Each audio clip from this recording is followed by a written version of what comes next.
सुनने का लाभ मिलेगा। अब आइए, आज गायत्री माता का जो दो स्वरूप यहाँ दर्शन होता है। एक हाथ में गायत्री माता के वेद हैं और दूसरे हाथ में क्या है जी? माला। हाँ, ये माला का तो शायद हम अर्थ बता चुके हैं। भक्ति भक्त भगवंत गुरु चतुर नाम वो पिए। तो माला में भक्त, भक्ति महारानी, भगवान और गुरु, ये चारों का समन्वित दर्शन होता है। जो लोग नहीं देखे हों तो कल परसों का वीडियो देख लेंगे, विस्तार से इस पे हम बता चुके हैं। पहले से भी हमारे चैनल पे ये वीडियो उपलब्ध है, भक्ति भगवंत गुरु करके। तो माला के बारे में तो चर्चा हो चुकी है कि गायत्री माता के हाथ में माला क्यों है। पुस्तक के बारे में आप गाते भी हैं, पुस्तक पुष्प कमंडलु माला, शुभ्र वर्ण तनु नयन विशाला। हम लोग जो गाते हैं उसी पे तो चर्चा हो रही है। जानकारी तो है ही, याद भी है मैक्सिमम लोगों को, बस समझने के लिए गुरुदेव ये मौका दिए हैं, इसलिए तो इसे ज्ञान यज्ञ कहा जाता है। तो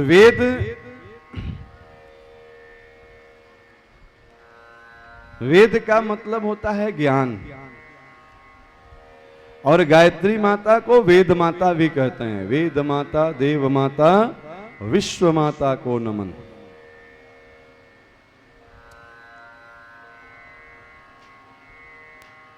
बहुत ही महत्वपूर्ण कड़ी है इसमें। अगर आप बहुत ध्यान से नहीं सुनेंगे तो कथा समझ नहीं पाएंगे, ऊपर ऊपर से निकल जाएगा। गायत्री अगर वेद माता है, और गायत्री माता की जयंती कब मनाते हैं? अभी पिछले महीने तो मना के गए हैं। गायत्री जयंती कब होती है? हाँ, गंगा दशहरा को, जेठ के महीने में। तो जरा ये गौर करके बताइए कि जेठ के जिस तिथि को गंगा दशहरा को गायत्री माता का जन्मदिन मनाते हैं, उसके पहले वेद था कि नहीं था? क्यों जी? वेद उसके बाद लिखा गया कि उसके पहले भी था? गंगा दशहरा, गंगा जब स्वर्ग से आई उसके पहले भी तो वेद थे ना, क्योंकि गंगा अवतरण की कथा का एक लिमिट है ना। कैसे भगीरथी प्रयास से गंगा को लाया गया, शिव ने अपने मस्तक पे धारण किया। अब उन कथाओं पे हम विशेष चर्चा नहीं करेंगे, समय बस आधे घंटा है। हम बस ये कहना चाहते हैं कि गायत्री माता जन्म का मतलब क्या हुआ? मेरा जन्म हुआ तो मेरा जन्म भी तो किसी के माध्यम से हुआ होगा ना जी।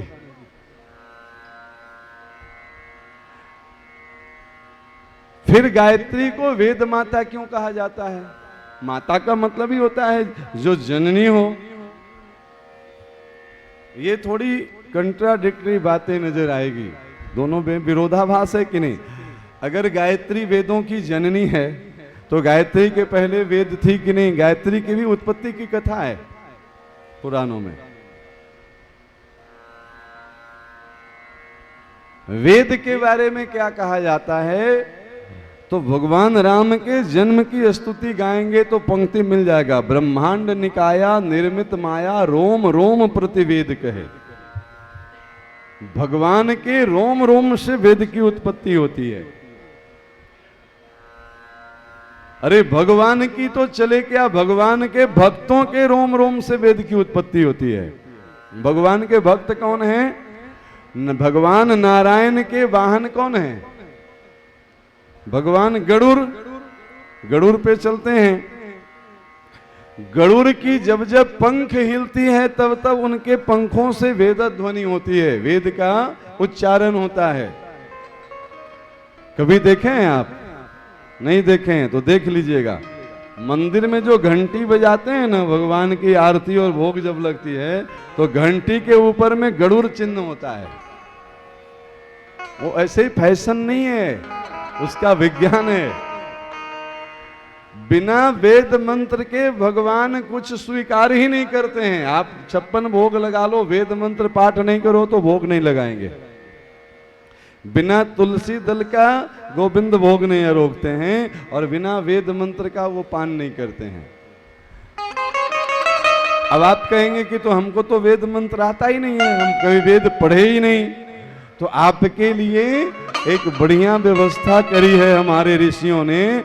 गरुड़ भगवान का पंख जब जब हिलता है तब तब वेद ध्वनि होती है। तो घंटी पे जो गरुड़ भगवान विराजमान हैं उनको आप हिलाएंगे तो उनका पंख हिलेगा और वहां वेद मंत्र का उच्चारण हो जाएगा, भगवान का भोग लग जाएगा।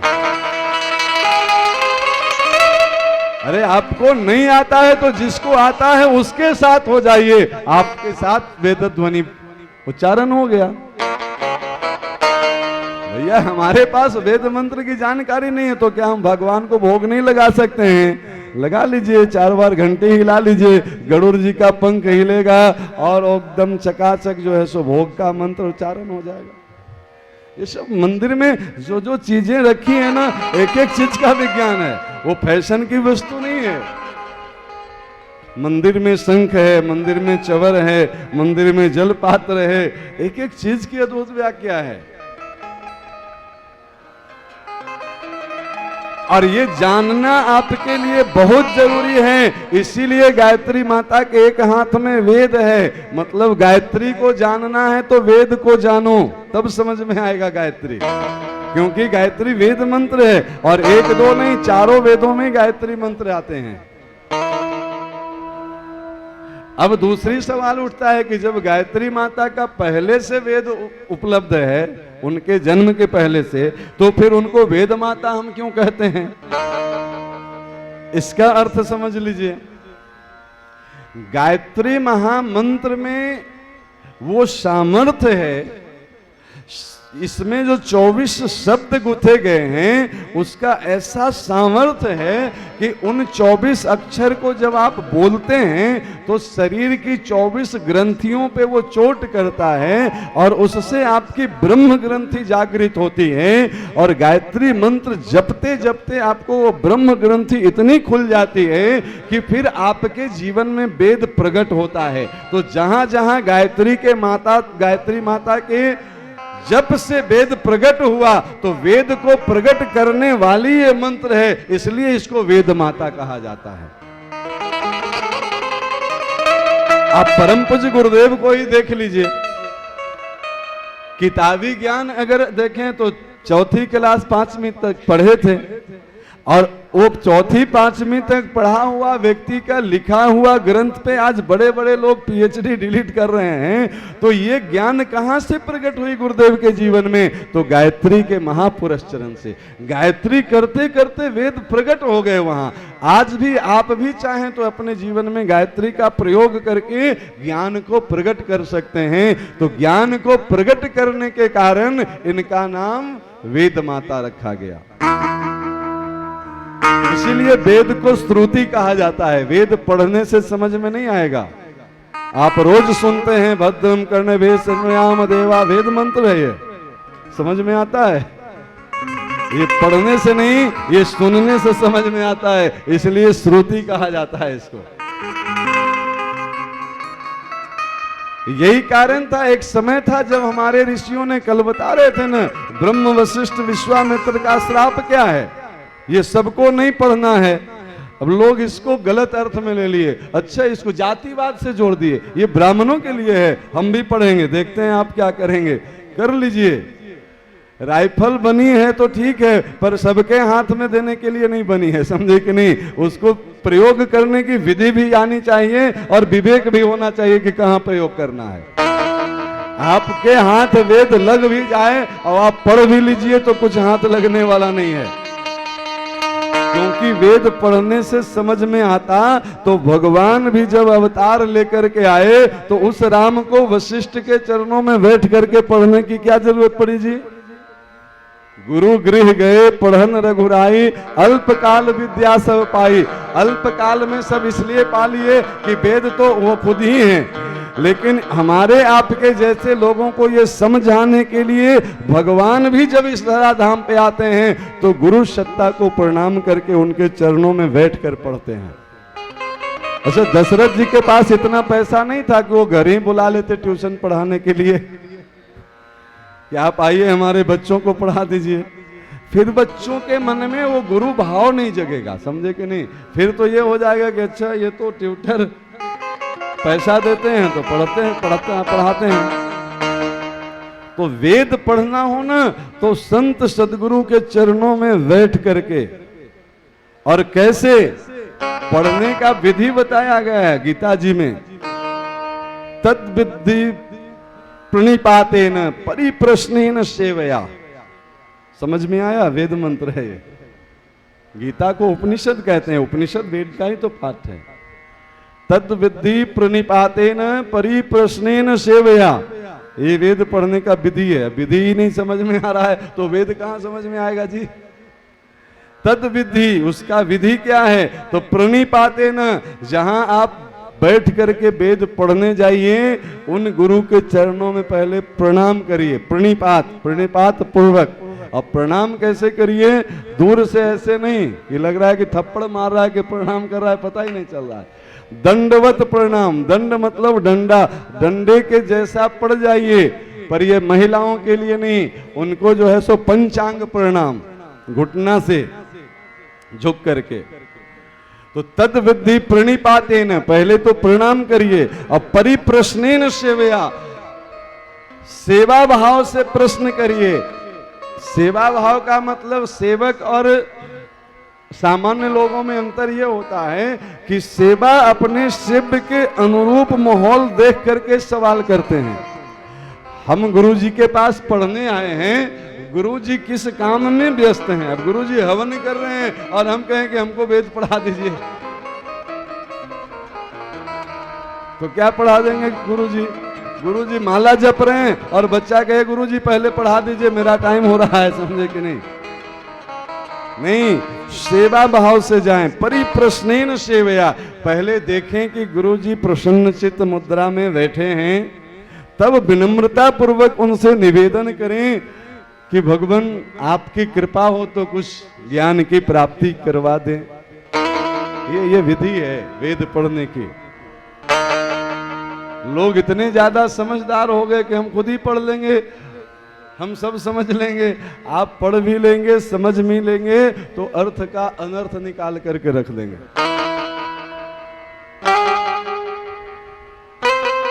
आप एक समझदार दुकानदार हैं और छोटा बच्चा, कोई उसके घर में मेहमान आया, 2-4 साल 5 साल का बच्चा है, और कोई उसको 10 रुपये का नोट दे दिया। जाते समय लोग दे देते हैं उपहार में। वो बच्चा 10 रुपए का नोट लेकर के आए और आपके दुकान में सामने जार में मिर्ची का पाउडर रखा हो और वो खूब अच्छी लाल लाल होती है, बच्चा उसी को देख के जिद करने लगे कि हमको 10 रुपया का ये पाउडर दे दो, तो आप उसके हाथ में दे देंगे मिर्ची का पाउडर? क्यों? मुफ्त में थोड़े मांगने आया है, पैसा से मांगने आया है, क्यों नहीं देंगे? क्योंकि उस बच्चे में अभी योग्यता नहीं है, पात्रता नहीं है, समझ नहीं है कि ये मिर्ची है। इस हाथ से वो आंख छू देगा ना तो आंख का भी नुकसान हो जाएगा, हाथ का भी नुकसान हो जाएगा। जब तक उस मिर्ची का उपयोग करने की समझ न आ जाए तब तक उसको मिर्ची देना एक खतरे से खाली नहीं है, उसके जीवन के लिए खतरा बन सकता है। अच्छा देख करके वो पूरा खा जाए तब भी दिक्कत है, उसकी एक कण भी आंख में पड़ जाए तब भी दिक्कत है। इसलिए सिर्फ पैसा ही देना पर्याप्त नहीं है, उसकी समझ भी तो होनी चाहिए कि हम जो खरीद रहे हैं, उसका अब बच्चा है, उसको तो वो तो देख रहा है कि लाल लाल कुछ बढ़िया चीज रखा है, भैया चलो पैसा मेरे हाथ में, इसके बदले ले लें। उसी तरह से वेद मंत्र के साथ ये कंडीशन लगाया है ब्रह्मा जी ने, वशिष्ठ जी ने, विश्वामित्र ने, कि जो अपने चरित्र और चिंतन को व्यवहार में ले आने के लिए तैयार हो जाए उसके सामने वेद की व्याख्या करो। लोग इसको अपने अपने ढंग से जोड़ दिए, हम फलाने जाति के हैं इसलिए नहीं पढ़ने दिया जाता है।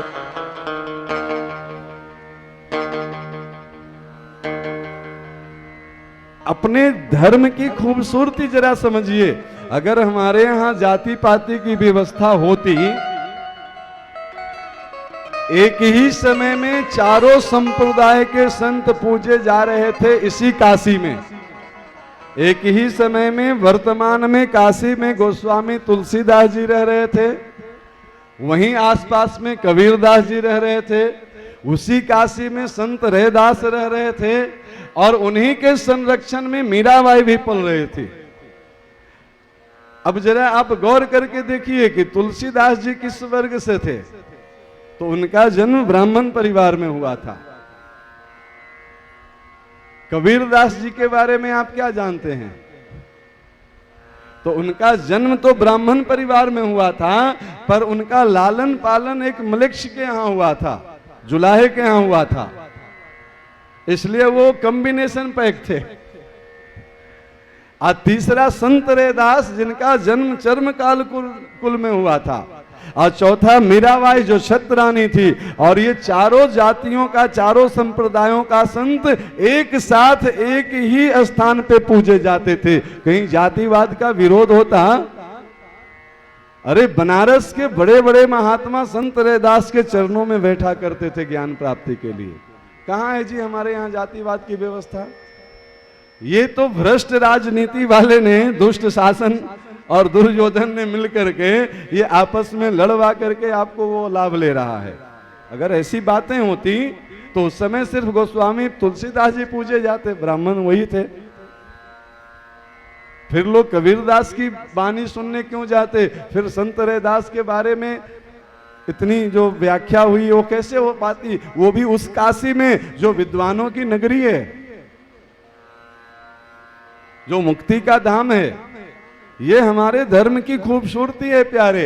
यहां जाति देख करके ज्ञान नहीं दिया जाता है, यहां योग्यता देख करके ज्ञान दिया जाता है प्यारे। तुम योग्यता वाले हो कि नहीं हो? अब हम जन्म से ब्राह्मण ही हैं, और अगर अपने कर्म से च्युत हो गए हैं, ब्राह्मण का सबसे पहला कर्म है, बता चुके हैं, गायत्री विहीन ब्राह्मण, उसके बारे में बताएं क्या लिखा गया है। ब्राह्मण को अग्नि कहा गया है, भगवान का मुख है। ब्राह्मण, गौ और अग्नि ये तीनों का कुल एक ही है, इसीलिए भगवान के ये तीन मुख हैं, और इस तीनों में आप जो डालते हैं वो भगवान भोग लगा लेते हैं। इसीलिए तो ब्राह्मण भोजन हर जगह कराइए, चाहे आपके यहाँ खुशी का माहौल हो या दुख का माहौल हो, ब्राह्मण को खिलाइए। क्यों? क्योंकि ब्राह्मण जो भोग लगाता है वो सीधे ब्रह्म को मिलता है। यज्ञ करिए तो यज्ञ में जो आहुति देते हैं वो सीधे ब्रह्म को मिलता है। गौ ग्रास निकालिए, और बाद में नहीं, पहली रोटी गाय को निकालिए, क्योंकि गाय के मुख से भी भगवान भोजन करते हैं। पर वो ब्राह्मण जो गायत्री विहीन है, जो शिखा सूत्र और गायत्री से विहीन है, उसके बारे में शास्त्र कहता है कि है तो वो भी अग्नि, पर अग्नि दो प्रकार की होती है। एक तो यज्ञ अग्नि है और एक चिताग्नि है। अब जलाने का काम तो दोनों करता है, पर वो चिता की अग्नि जो है वो अपवित्र अग्नि होती है, और यज्ञ की अग्नि पवित्र अग्नि होती है। तो शिखा सूत्र और गायत्री से विहीन जो ब्राह्मण ही हैं, वो चिता की अग्नि के समान अपवित्र शरीर है उनका। समझे कि नहीं? ये मेरी वाणी नहीं, पूरा आप उठा करके देख लीजिए, स्कंद पुराण, पद्म पुराण, श्रीमद् देवी भागवत, भागवत जी, अनेक ग्रंथों में इसकी चर्चा आई है, बहुत विस्तार से। हम तो बस संक्षेप में सुना रहे हैं। आप जन्म से ब्राह्मण हैं तो रहेंगे तो ही ब्राह्मण ही, पूजनीय हैं आप। अग्नि का स्वरूप बताया गया है तो अग्नि ही रहेंगे, पर आप अपवित्र अग्नि हो जाएंगे। हवन सामग्री को भी जलाने का काम अग्नि ही करता है, और चिता पे रखी हुई उस मृत शरीर को भी तो जलाने का काम अग्नि ही करता है ना जी। इसलिए वेद पे अधिकार जाति के दृष्टिकोण से नहीं दिया गया था, वेद का अधिकार कर्म के दृष्टिकोण से। इसलिए गुरुदेव ने जब गायत्री को जन जन के लिए सुलभ किया तो वो बताए कि बेटा तुम जन्म से ब्राह्मण हो या न हो, तुम कर्म से ब्राह्मण बन जाओ तो तुम गायत्री जप सकते हो। प्रमाण ये गुरुदेव तो बहुत बाद में बताए जी, हम कथा सुना चुके हैं आपको। विश्वामित्र का जन्म क्षत्रिय कुल में हुआ था और वो आज गायत्री के ऋषि बने बैठे हैं। राजा विश्वरथ की कथा सुना चुके हैं आपको। विश्वामित्र का जन्म कहां ब्राह्मण कुल में हुआ था, पर क्षत्रिय कुल में रहते हुए भी जब उनको समझ में आ गया धिक बलम क्षत्रिय बलम ब्रह्म तेजो बलम बलम, धिक्कार है ऐसे क्षत्रिय बल का जो ब्रह्म बल के सामने हार गया, मैं आज से इस क्षत्र बल को छोड़ करके ब्रह्म बल की प्राप्ति करूंगा। और जब से वो उन्होंने अपने जीवन को बदला तो वो बदलते बदलते राजा विश्वरथ विश्वामित्र बन गए। जो विश्व का मित्र बन गया उसको गायत्री का अधिकार है प्यारे। मित्र बन गया मतलब जन जन के कल्याण के लिए उसको खोल दिया। गायत्री के अधिकार सबको है, पर कुछ उसके टर्म्स एंड कंडीशन है, नियम है। अभी आपको बताया ना, उस अनुशासन के बिना गायत्री की उपासना कर भी लिया तो क्या प्राप्त कर लिया? उपासना गायत्री का और संगति दुर्योधन का, शकुनी का, दुशासन का, अंतिम में तो गाड़ी फंसी जाकर के। क्या हासिल हुआ उस साधना का? दूसरे तरफ उसी घर में, उसी परिवार में, बल्कि उसका अपना सगा भाई अर्जुन था, जप थोड़ा कम करता था पर ब्रह्म को जीता था, कृष्ण को वो जीता था, मानता नहीं था, जीता था, स्वीकार किया है। गीता जी खोलिए, नष्टो मोह स्मृति लब्ध्वा तत्प्रसादान में आच्युत स्थितो अस्मि गत संदेह करिष्ये वचनम तव। अर्जुन उसका नाम है जिसने स्वीकार कर लिया हो कि भगवान करिष्ये वचनम तव, अब हम वही करेंगे जो आप कहेंगे। और ये स्वीकार करने के बाद कोई एक लाइन निकाल करके दिखा दीजिए अर्जुन के जीवन का जब कृष्ण कुछ बोले हो और वो न माना हो। एक बार जब कमिटमेंट हो गई तो हो गई प्यारे। तो अर्जुन के बारे में मैंने बहुत ज्यादा ये नहीं पढ़ा कि वो कौन सा मंत्र जपता था, कितना देर जपता था। जपता जरूर था क्योंकि उसके भी कुलगुरु और राजगुरु कृपाचार्य द्रोणाचार्य थे। अनपढ़ तो वो भी नहीं था, अज्ञानी तो वो भी नहीं था, पर माला वाली साधना वो थोड़ा कम भी करता था, पर भगवान को वो जीता था, भगवान को मानता था, भगवान को समर्पित था। परिणाम क्या हुआ?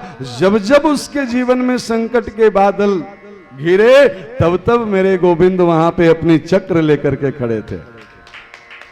क्या बात करते हैं? अरे जीवन की तो चले क्या प्यारे।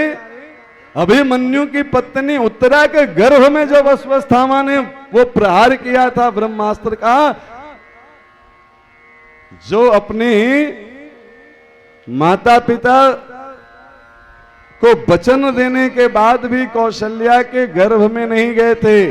भाई प्रगट कृपाला प्रगट हुए थे कौशल्या के कक्ष में, और वो गोविंद उत्तरा के गर्भ में प्रवेश करके उसके गर्भ की रक्षा करी थी। इसीलिए तो उस गर्भ से जो बालक निकला उसका नाम परीक्षित रखा गया, क्योंकि गर्भ में ही मौत के द्वारा परीक्षा कर ली गई थी उसकी। तो माला थोड़ा कम भी करें, ब्रह्म को अगर अपने जीवन में उतार लें तो फिर वो ब्रह्म पग पग पे आपकी सहायता करेगा। सिर्फ सहायता नहीं करेगा, वो तो अर्जुन की रथ की बागडोर संभालता है। रथ क्या है? ये शरीर ही रथ है, आत्मा इसकी रथी है और परमात्मा इसके सारथी है। आज भी तो इस शरीर को चलाने वाला गोविंद ही है जी। जब तक वो न चाहे तब तक एक सांसें नहीं चल सकती है। जो सांसें बाहर गई वो अंदर आएगा कि नहीं, जो अंदर गई वो बाहर जाएगा कि नहीं, ये निर्णय भी मेरे गोविंद के हाथों में होती है। दुनिया के बड़े से बड़े डॉक्टर आईसीयू में भी तभी तक रखता है जब तक उसकी सांसें चल रही होती है। वो गया तो फिर सॉरी ले जाइए, और फिर उसके बाद क्या शुरू होता है? राम नाम। जब सब हार गया तब फिर समझ में आता है कि बेकार हम लोग समझ रहे थे ये सत्य है, वो सत्य है, वो सत्य है। फिर रास्ते भर लोग चिल्लाता है। काश जीवन में वो समझ में आ जाता कि यही सत्य है प्यारे। सत्य ब्रह्म परमार्थ रूपा, सत्य की ही तो चर्चा कर रही है। सत्य को ही तो जीवन में संगति बनानी है, उसी के लिए तो 3 दिन से प्रयास किया जा रहा है। पर मुश्किल यह है कि ये बातें तब सुनाई जाती है जब वो प्राणी सुनने के लायक नहीं रह जाता है। नहीं, जिसको सुनाया जाता है रास्ते भर राम नाम सत्य है, वो सुनता है जी। सुनने की स्थिति में जब नहीं रहा तब सुनाया जाता है। अच्छा, वो सुनाने का विधि बड़ा अद्भुत है। लोग जब घर से ले जाते हैं ना श्मशान के लिए, तो खूब बढ़िया से बांध छान करके ले जाते हैं रस्सी से, तब राम नाम सुनाते हैं। क्योंकि पता है कि बेवकूफ जीवन भर सुना नहीं, कहीं यहां से भी भाग न जाए, इसलिए बांध के सुनाओ इसको। क्योंकि कल्याण तो होगा तो मेरे राम के ही नाम से होने वाला है प्यारे, दूसरा कल्याणकारी तो कुछ है नहीं।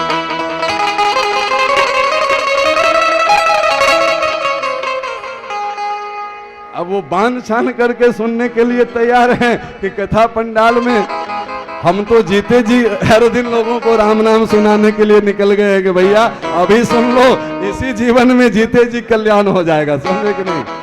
बोलिए सियावर रामचंद्र भगवान की। तो गायत्री माता के हाथ में जो वेद है, समझ में आया? वेद मतलब ज्ञान, और ज्ञान के बिना ऋतेन ज्ञानेन मुक्ति। वेद खुद कहता है कि ज्ञान के बिना मुक्ति हो ही नहीं सकती है। ऋतेन ज्ञान, ज्ञान से रहित व्यक्ति मुक्त नहीं हो सकता है।